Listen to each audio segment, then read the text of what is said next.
di samping yang sudah familiar al-yauma, karena orang kan menganggap ketika Rasul tiada agama sudah seolah tidak ada pesan yang lain gitu kan.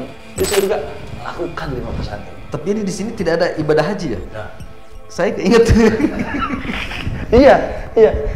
Kalau berkaitan dengan pengaturan secara duniawi kan berarti masyarakat harus patuh kepada pemerintah.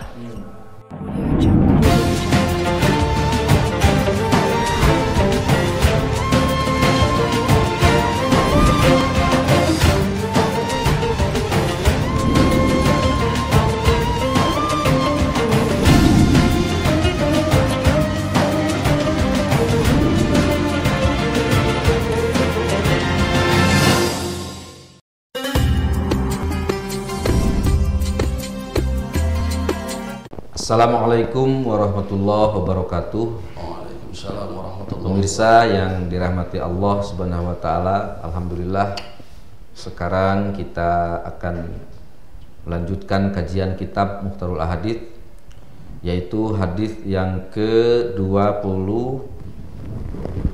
ya. Silakan dibacakan terlebih dahulu. Bismillahirrahmanirrahim.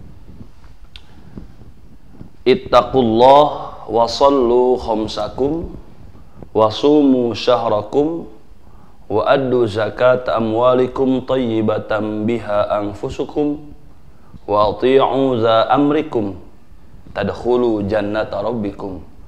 Rawahul Hakim an Abi Umamah. Hadis ini mengandung asbabul wurud ya. Asbabul wurud ya. Ya, Sebab-sebab kenapa hadis ini datang. Suatu ketika Abi Umamah Al-Bahili, beliau mendengar langsung Rasulullah SAW ketika Rasul khutbah pada Haji Wada. Jadi isi daripada khutbah itu adalah tentang pesan-pesan baginda Rasul kepada sahabat. Nah, di mana pesan itu termaktub dalam hadis nomor ke-22 ini. Oh, di antaranya ini hadis yang kedua. Iya. Jadi hadis ini asbabul wurudnya ketika Rasul Haji Wada, kemudian Rasul khutbah dan memberikan isi khutbahnya ini. Ittaqullah ya, pemirsa. Ya, ini kan hadis bermuaranya kan tadkhulu jannata rabbikum kan.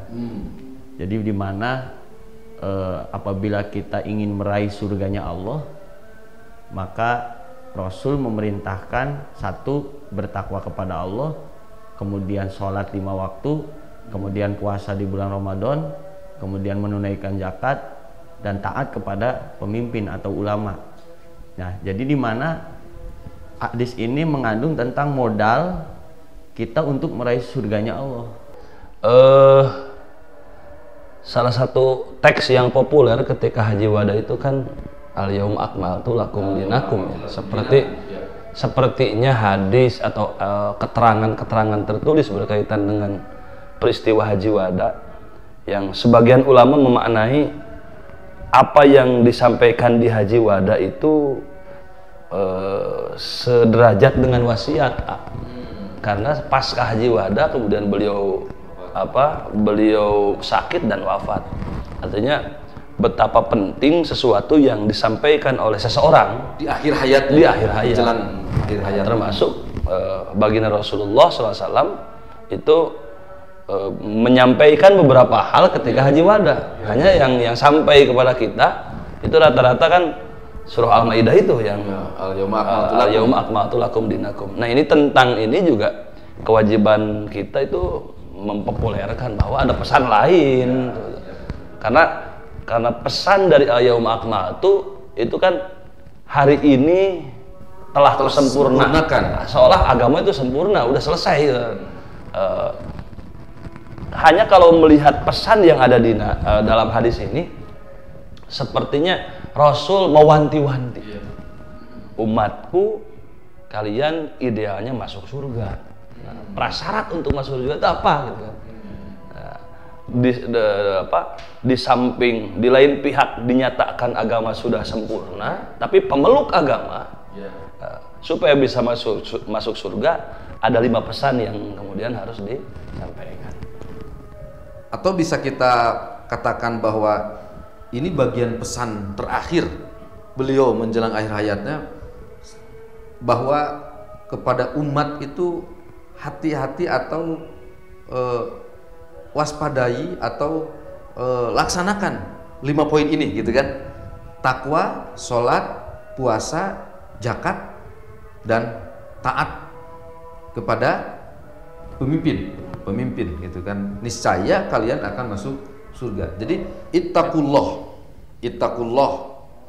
itu kan seperti yang telah populer ya gitu kan. Arti definisi daripada takwa adalah imtithal dan ijtinab. Imtithalu awamirillah wajtinabu nawahi itu.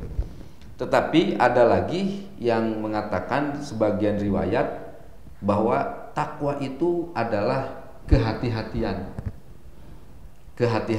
Takwa itu kalau umumnya ketika berbicara tentang takwa imtisal dan ijtinab. Tapi pada suatu riwayat ketika Sayyidina Umar kemudian bertanya ke, kalau tidak salah, Amr bin As mengenai masalah tentang takwa. Kemudian kata Amr bin As, "Wahai Amirul Mukminin, apakah engkau tahu apa itu takwa?" Maka kemudian Sayyidina Umar pun menanya balik ke Amr bin As, "Apakah engkau pernah melakukan suatu berjalan dengan kaki di suatu tempat, waktu malam, gelap, kiri kanannya jurang, kemudian di depan ada duri?"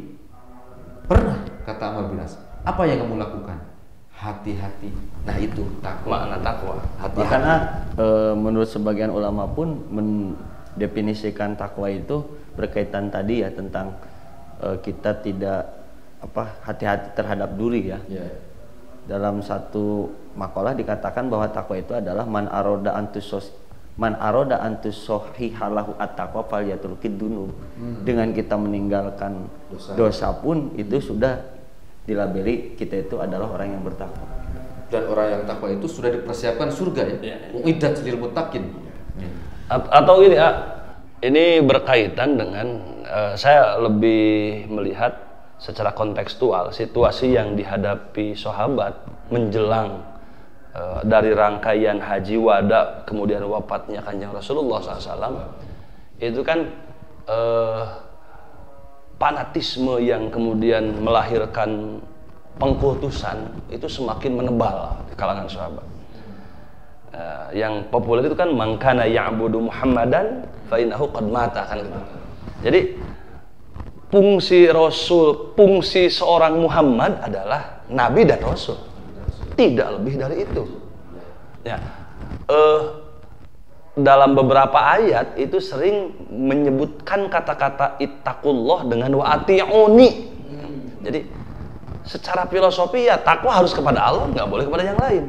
Tapi untuk melakukan atau melaksanakan, mengaktualisasikan cara-cara takwa itu, taati apa yang aku lakukan. Nah di sini ada kekhawatiran menurut secara kontekstual aja, seolah Rasul khawatir bahwa rasa takut yang lahir dari fanatisme kepada Kanjeng Rasul itu malah rasa takut terhadap Rasul, ketakwaan terhadap Rasul. Jadi kira-kira begini, kalau mudah-mudahan benar, kelak kalau Allah ambil masa tugasku sudah selesai, ketakwaanmu ya harus kepada Allah. Jangan kemudian berhenti berislam, berhenti beriman, berhenti melakukan takwa karena aku sudah tiada. Jadi wattaqullah itu kalian harus, para sahabat, takutlah hanya kepada Allah, jangan kepadaku, karena aku punya tugas dan punya batas. Tugasnya adalah membawa risalah, batasnya adalah ajal wafat. Iya, luar biasa. Kemudian wasollu khamsakum ya, wasollu khamsakum. Ini sholat ini sesuatu hal yang sangat apa ya? Kalau dibandingkan pada saat situasi dulu dan sekarang, betapa banyak pada saat ini orang-orang yang berani meninggalkan sholat hanya karena alasan yang tidak apa ya, tidak begitu, hanya sepele lah gitu. Sampai-sampai sholat itu dianggap sesuatu yang menghambat. Misalnya seorang pekerja dengan pekerjaannya dia sibuk, kemudian harus menyempatkan waktu beberapa menit, itu dianggap sesuatu hal yang kalau istilah Sunda ngagokan gitu. Sehingga orang berani meninggalkan sholat. Padahal kalau dalam hadis lain kan awaluma yuhasabu bil abdu sholatuhu fa in kubila sairu amalihi wa in rudat sairu amalihi. Jadi artinya sholat itu menjadi poin penting gitu kan. Percuma kita ibadah haji tiap tahun, kemudian percuma kita umroh misalnya tiap bulan kalau tidak melakukan sholat.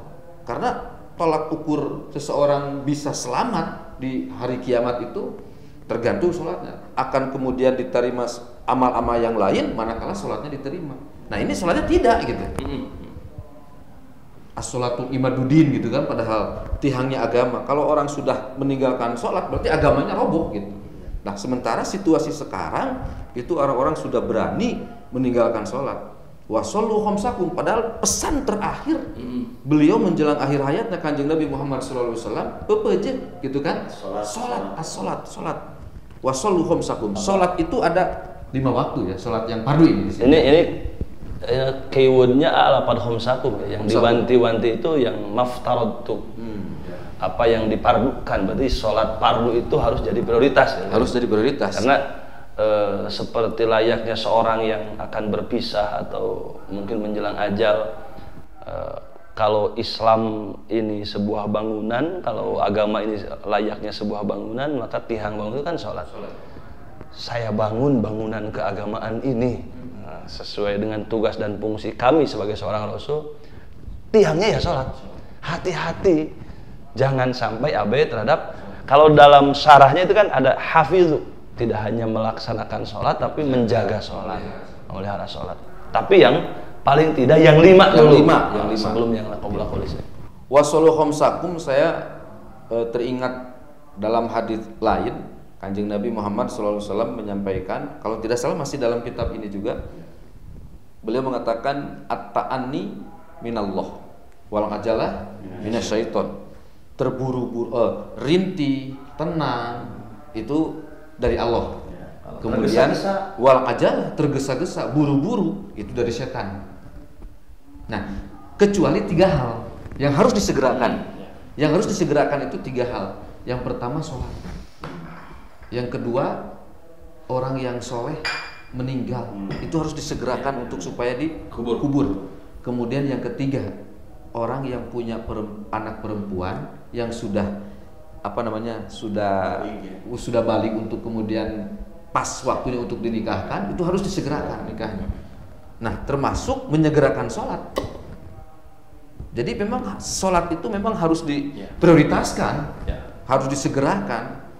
Tetapi mungkin dalam konteks tertentu ya ada rusuh lah. Misalnya seorang dokter ketika manakala beliau mengoperasi sudah tanggung gitu kan, sudah dibuka segala macam alat-alatnya, ngong adan gitu kan, masa harus tinggalkan ini sudah dibuka ya tuntaskan dulu seperti itu gitu kan. Tapi untuk dalam konteks yang lain, skala prioritas sholat. Kalau tidak salah dulu gitu waktu saya selalu bersama orang tua nyupir, kalau cepet-cepet buru-buru itu selalu ditegur gitu. At-ta'ani minallah, artinya sing tenang tadi Allah, rusuh mati setan gitu. Kecuali sholat. Wasollu khamsakum. Bahkan tadi terkait ketika kita sedang beraktivitas kemudian adzan dikumandangkan, jangan kemudian sholat ngagokan karena aktivitas. Nah, justru dengan sholat itu menyelesaikan segala persoalan. Jadi dalam satu kutipan hadis Rasul mengatakan idza hajabahu amrun faji'a ila sholat. Jadi ketika Rasul mendapatkan sebuah problematika, maka Rasul itu segera melaksanakan sholat, menyegerakan sholat. Kalau sudah ngeblank, sholat dulu. Biasanya kan ketika sholat kan, wah di mana ya kunci itu yang hilang. Kebayar gitu. Nah, kalau ajakan untuk kemudian kita melaksanakan sholat itu kan hayya ala sholat, Salat itu kan media kita untuk menyambungkan dengan Allah. Jadi media Mahalul munajat. Mahalul munajat. Kemudian kita menjadi kemudian terkoneksi dengan Allah. Itu dengan salat. Makanya salat seal gitu kan, itu kan nyambung gitu. Nah, kalau dalam adzan atau iqamah itu hayya 'alas shalah, mari kita sholat. Nah, setelah sholat kemudian hayya 'alal falah gitu kan, menuju ke kebahagiaan. Jadi orang yang rajin sholat, qad aflahal mu'minun alladzina hum fi sholatihim khashi'un. Jadi ini ya penyebab kebahagiaan itu diantaranya karena kalau tidak sholat, seseorang tidak sholat itu tidak terkoneksi dengan Tuhannya. Seseorang tidak sholat itu berarti mati hatinya, mati, tidak hidup, tidak bisa kemudian terkoneksi dengan Tuhannya. Ibarat semacam gadget lah, smartphone gitu kan. Kalau tidak ada jaringan, tidak bisa dipakai. Semewah, semahal apapun jaringan, tidak diaktifkan gitu kan, providernya kartunya gitu kan, maka akan menjadi sia-sia, tidak bisa digunakan. Makanya seseorang itu harus kemudian menghidupkan hatinya dengan cara melakukan. Tapi di sini nyambung ya, setelah kita wajib melakukan sholat 5 waktu dan menjaga berkaitan dengan diri atau mengajak yang lain, ini disandingkan dengan wasum musahrokum. Ya.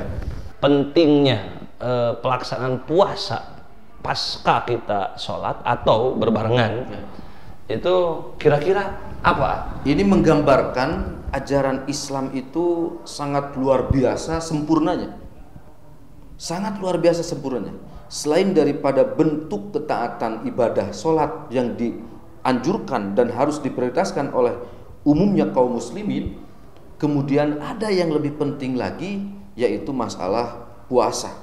Kenapa saya mengatakan puasa ini lebih penting? Karena begini, puasa itu kan, puasa di dalam bulan Ramadan ya, ada tiga hal yang penting dalam puasa. Yang pertama itu adalah iman. Ini iman, itu kan. Yang kedua puasanya itu sendiri. Dan yang ketiga itu takwanya. Jadi beriman, berpuasa, bertakwa.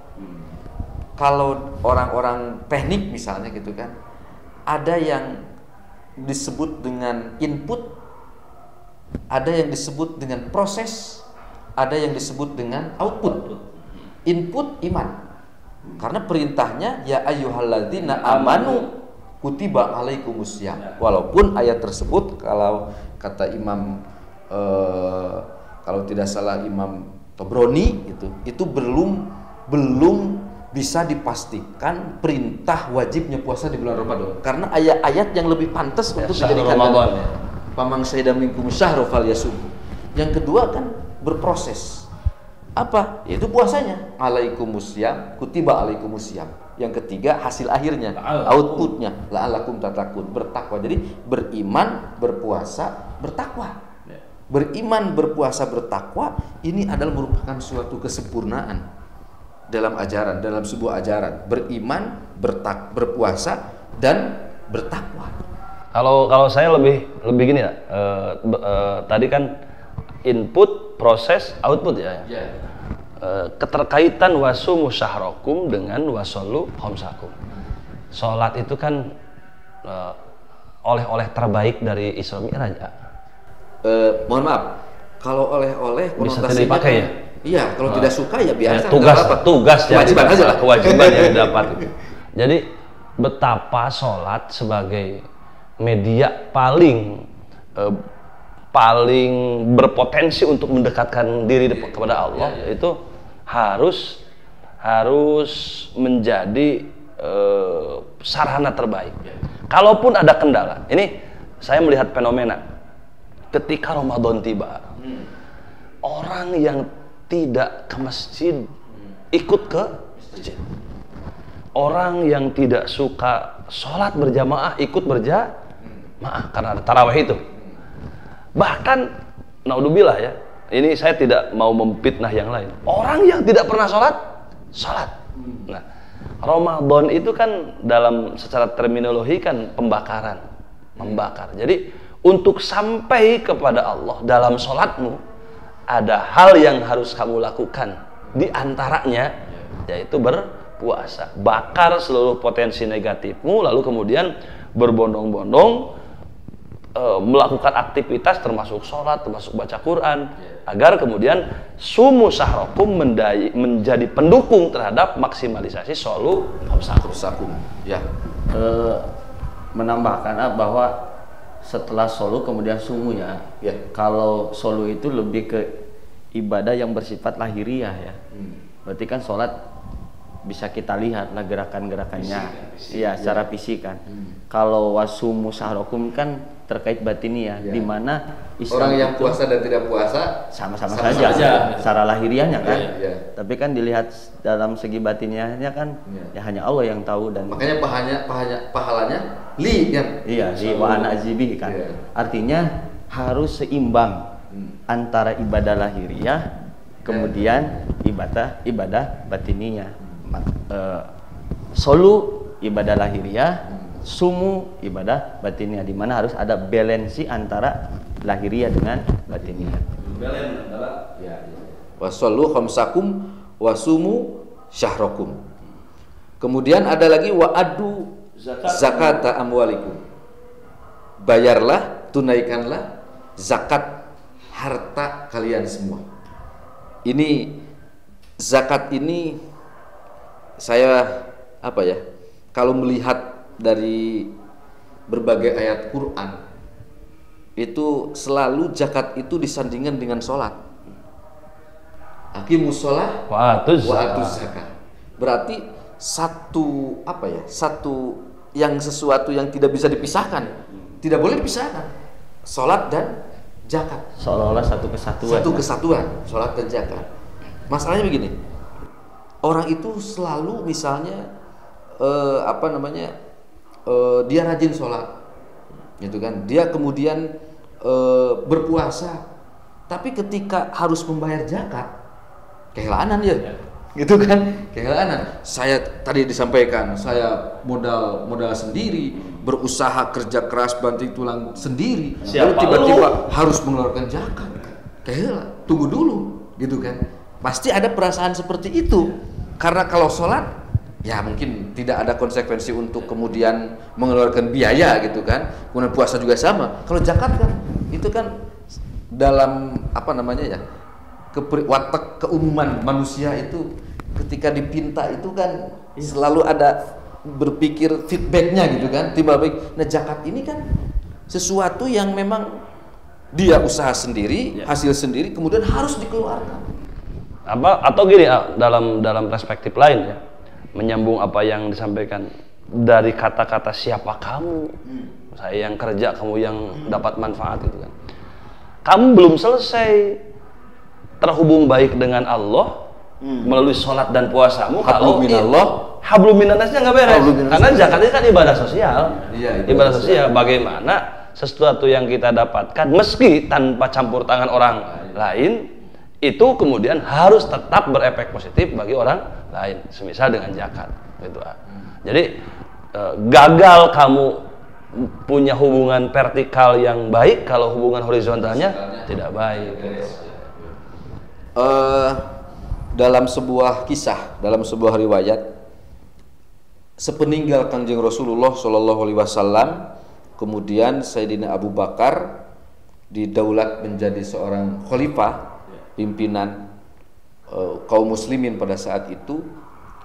Kemudian Sayyidina Abu Bakar itu pada saat situasi seperti itu, banyak kelompok-kelompok yang dulunya muslimin kemudian ridah, mani'uz zakah, kemudian melakukan pemurtadan. Kemudian juga ada kelompok-kelompok tertentu, banyak, bukan sedikit jumlahnya, yang menjadi atau mengaku menjadi seorang nabi palsu. Yang paling terkenal Musailamah.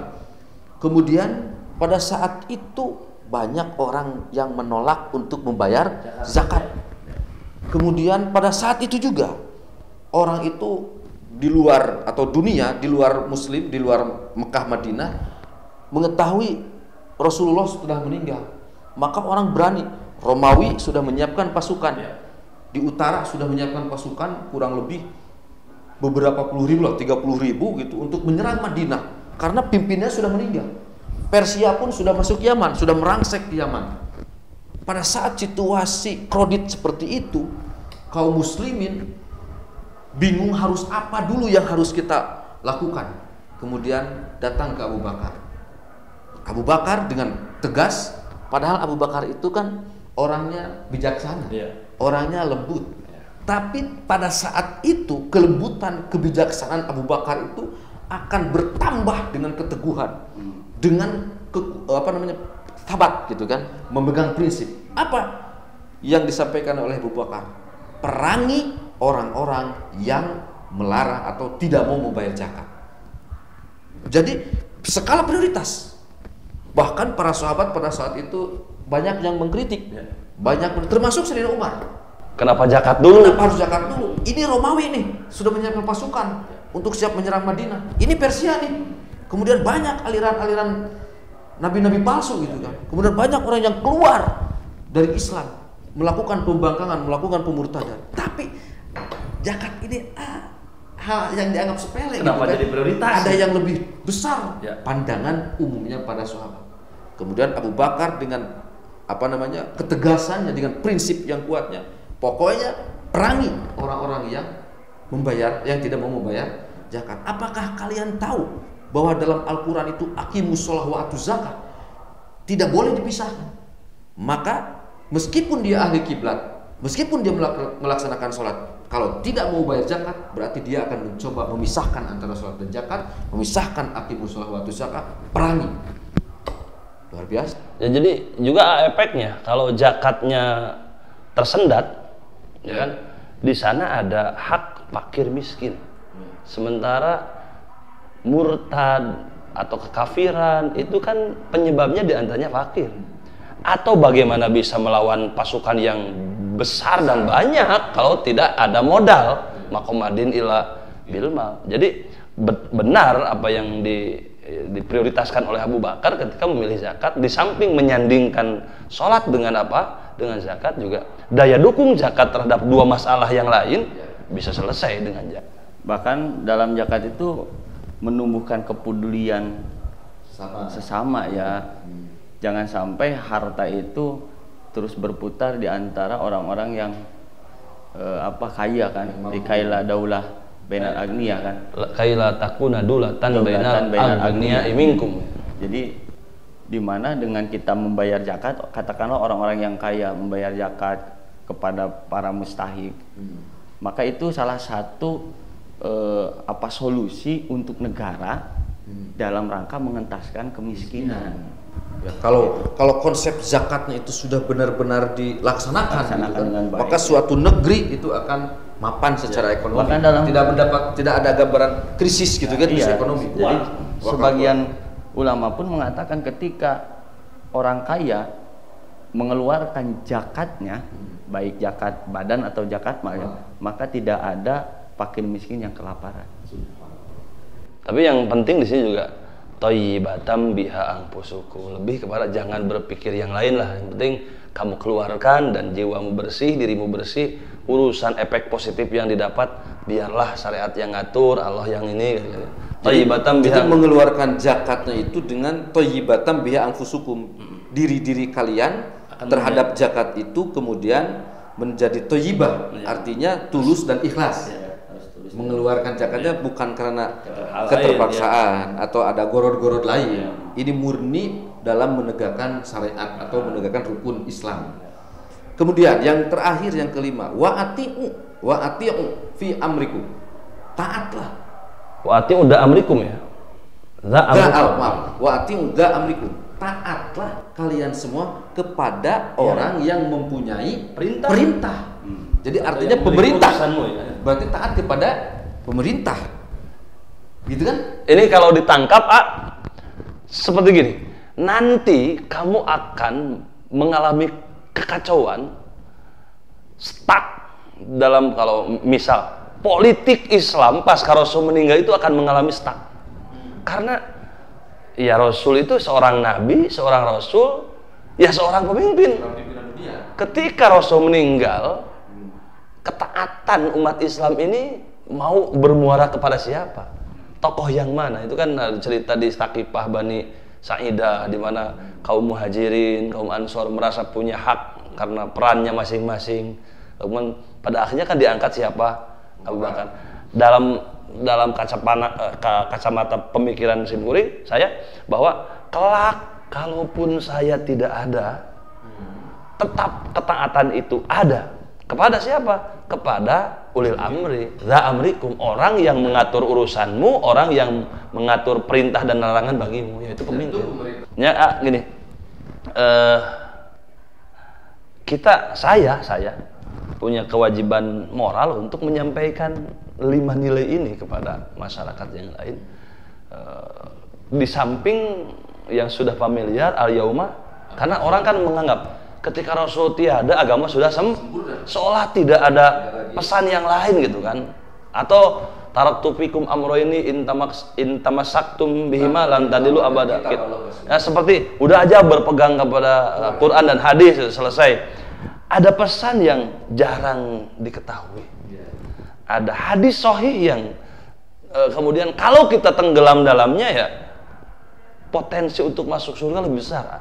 Dan ini adalah pesan terakhir Rasulullah SAW. Biasanya menjelang berangkat yang lama kita kan berpesan kepada waktu hajian berpesan ABC kepada istri, kepada kolega dan yang lain. Ini pun seperti akan berpisah, yang tidak akan bertemu kembali kecuali nanti di surga. Kalau kamu hari ini bertemu denganku dalam masa waktu yang cukup lama, kemudian kita akan berpisah. Kalau ingin kembali bertemu denganku kelak di mana? Di surga. Lakukan 5 pesan ini. Tapi ini di sini tidak ada ibadah haji ya? Nah. Saya ingat. Iya. Jadi mana nilai yang mana rukun yang lain gitu? Ya. Atau mungkin cukup dengan kalau ini dilakukan maka rukun yang lain akan sempurna. Mungkin kali Bapak di konteks terakhir ya, poin terakhir kan atiu da amrikum. Saya mengartikannya taat kepada orang yang mengatur kalian. Berarti yang mengatur duniawi juga yang mengatur ukhrawinya. Kalau berkaitan dengan pengaturan secara duniawi kan berarti masyarakat harus patuh kepada pemerintah. Dan yakin pemerintah itu akan memberikan kemaslahatan bagi rakyatnya. Yang kedua adalah yang mengatur dalam segi ukhrawi. Berarti ulama. Dimana kan ulama dalam hal lain ada mujtahid dan yang lain sebagainya, itu kan mengatur tentang pengaturan tentang ukhrawi. Nah, ketika berbicara kenapa haji tidak dimasukkan, maka menurut saya cukup dengan adanya teks daripada atiu da amrikum, di mana da amrikum itu adalah salah satu isi kandungannya adalah al ulama, orang-orang yang berilmu, di mana para mujtahid kan mengatur tentang haji dan yang lain sebagainya. Jadi seluruh yang tidak masuk dalam konteks hadis ini. Jadi tidak hanya pemerintah Jadi dalam konteks ini, jadi ulama pun. Jadi tadi haji kan kenapa tidak dimasukkan? Tepat. Ada konteks hadis terakhir atiu da amrikum. Karena memang juga kan beliau dalam konteks saat menyampaikan ini dalam haji wada juga gitu kan. Jadi udah maklum mungkin. Atau gini, ingat ada 2 ulama yang cukup kaliber yang berpesan tentang bagaimana hubungan ketaatan terhadap pemerintah dengan ibadah yang lain. Yang masih teringat itu Syekh Adnan Apyuni ya, dan Syekh Khalili kalau nggak salah. Ketika beliau Syekh Khalili masuk ke Peshawar Pakistan, beliau gamang untuk melakukan sholat Jumat. Kenapa? Karena beliau was-was, takut dengan orang-orang yang dengan bebasnya memegang senjata AK-47, atau dari desas-desus yang sering beliau terima, bisa saja ketika sholat atau ketika umat berkumpul ada bom meledak, gitu kan. Itu Syekh Khalili. Kalau Syekh dan Apyuni itu bagaimana dengan Jumatmu, bagaimana dengan ibadahmu ketika pemerintah tidak bisa menjaga stabilitas keamanan. Jadi kenapa ending dari kunci masuk surga ini dengan ketaatan terhadap ulil amri atau dalam hal ini mungkin ulama juga? Karena memang bagaimana kita bisa bertakwa kepada Allah, bagaimana kita bisa menegakkan mendirikan sholat, berpuasa, mengeluarkan zakat. Kalau misal zakat itu harus ditampung oleh Baitul Mal, siapa yang bisa mengelola Baitul Mal kalau tidak ada ulil amri? Ya kan? Misal tadi haji dengan sendirinya haji akan dikelola dengan baik kalau ada pemerintah. Misal sekarang seluruh umat manusia sedunia inisiatif sendiri tanpa diatur masuk kemana? Itu kan bakal terjadi madorot yang lebih besar. Ini ulil amri ini memiliki peran penting sehingga menjadi pesan terakhir bagi Rasulullah dalam 5 pesan ini. Iya. Jadi artinya yang ibadah haji pun tetap menjadi pesan yang penting juga gitu kan. Meskipun dalam secara literasi literalnya kan ada secara mantuki ya tidak disebutkan, tapi secara mafhumi itu dalam wa'ati'u dza amrikum masuk ya, gitu kan bisa masuk. Ya, hadis yang ke-22 ini menggambarkan bagaimana Allah Subhanahu wa taala itu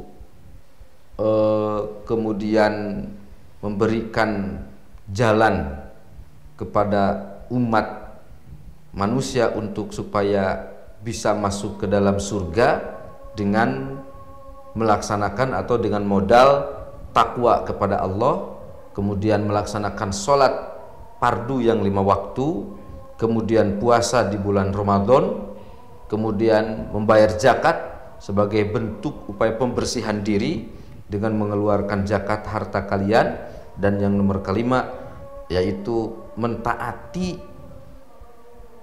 orang yang memerintah, yang mengatur kepada kalian baik itu dalam urusan duniawi ataupun ukhrawi. Tapi dza amrikum juga ada catatan, yaitu yang taat kepada Allah dan Rasul, yang ma'ruf ya. Yang ma'ruf. Pemirsa yang dirahmati Allah Subhanahu wa taala, tak terasa waktu sudah berjalan dengan cepat, padahal luar biasa ini. Masih penasaran ya. Luar biasa nilai-nilai keilmuan yang bisa diraih pada kesempatan malam hari yang berbahagia ini. Assalamualaikum warahmatullahi wabarakatuh.